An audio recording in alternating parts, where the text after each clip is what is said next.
Friends हमें nucleic acid इसी के बारे में डिस्कस करना है।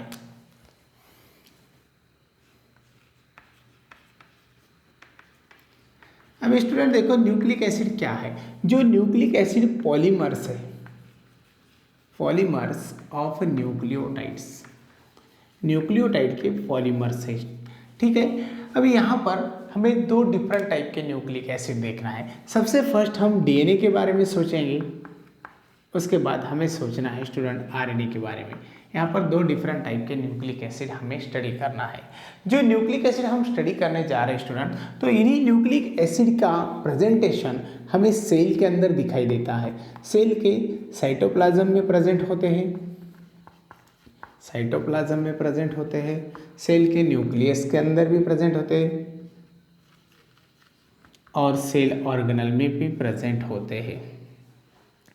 ठीक है, इतना सब कुछ पता करने के बाद अभी देखो एक्चुअली न्यूक्लिक एसिड का कंपोजिशन क्या है। कंपोजिशन के बारे में सोचेंगे तो स्टूडेंट कंपोजिशन हमें डिफरेंट दिखाई देता है। कंपोजिशन के अंदर सबसे फर्स्ट पेंटोज शुगर है स्टूडेंट, पेंटोज शुगर।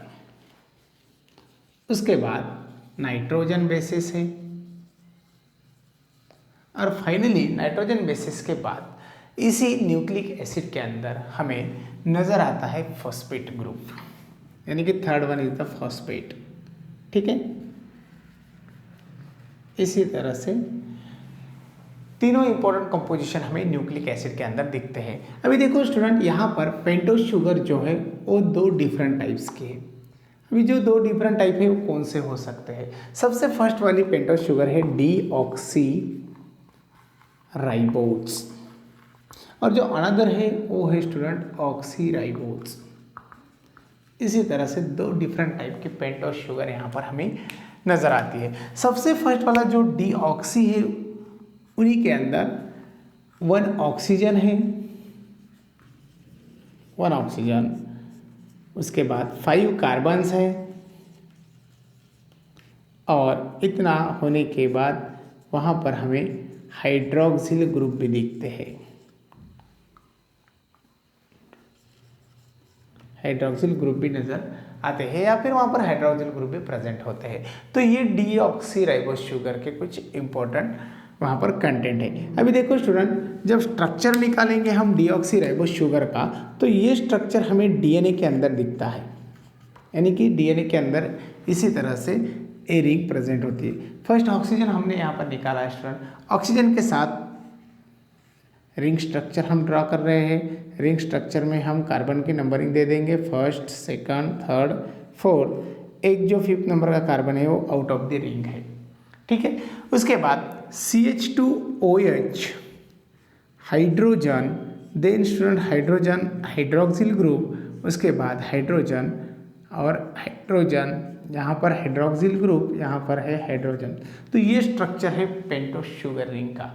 लेकिन यहाँ पर एक ऑक्सीजन डिफिशियंसी है, यानी कि एक ऑक्सीजन यहाँ पर कम है, इसलिए हम इसे डीऑक्सी राइबोज शुगर कहेंगे। उसके बाद हम बढ़ते हैं आरएनए की तरफ या फिर ऑक्सी राइबोज शुगर की तरफ। ऑक्सी राइबोज शुगर इसी के अंदर हमें 1 ऑक्सीजन दिखाई देगा, उसके बाद 5 कार्बन्स भी वहाँ पर नज़र आ जाएंगे। ठीक है, उसके बाद स्टूडेंट हमें हाइड्रोक्सिल ग्रुप भी नज़र आएंगे। इतना होने के बाद हम रिंग का स्ट्रक्चर देखते हैं।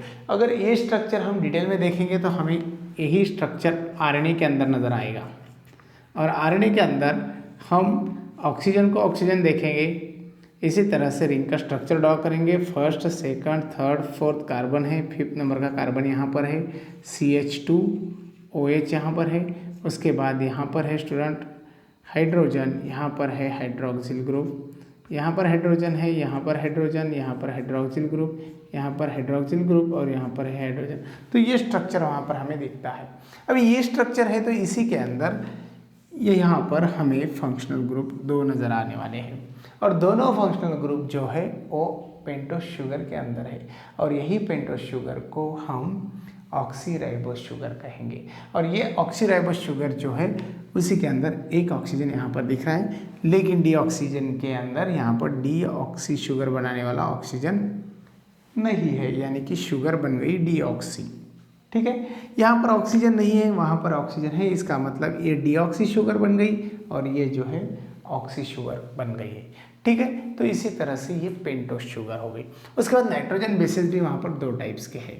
एक है स्टूडेंट जिन्हें हम प्यूरिन्स कहेंगे और दूसरा है जिन्हें हम पिरिमिडिन्स कहेंगे। ठीक है, प्यूरिन्स के अंदर देखो हमें एडेनाइन दिखाई देता है जो हम ए से बताने वाले हैं। ठीक है, उसके बाद गोनाइन भी नज़र आता है जो हम जी से बताने वाले हैं। ठीक है, पिरिमिडिन्स के अंदर हमें साइटोसिन जो सी से हम बताने वाले हैं, थायमिन,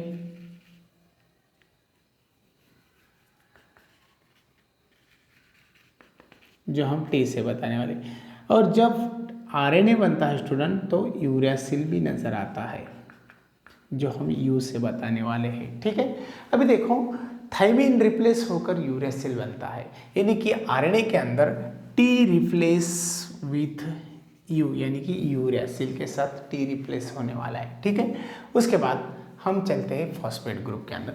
जो फॉस्फेट ग्रुप है वो फॉस्फोरिक एसिड से आने वाला है। कहाँ से आने वाला है? फॉस्फोरिक एसिड से। जो फॉस्फोरिक एसिड यहाँ पर हम लिखेंगे ऑक्सीजन, फॉस्फोरस, उनके बाद हाइड्रोजन, हाइड्रोक्सिल ग्रुप से लिखेंगे हम यहाँ पर OH है, यहाँ पर भी OH है, यहाँ पर भी OH है। तो ये कुछ हो गया वहाँ पर फॉस्फेट ग्रुप।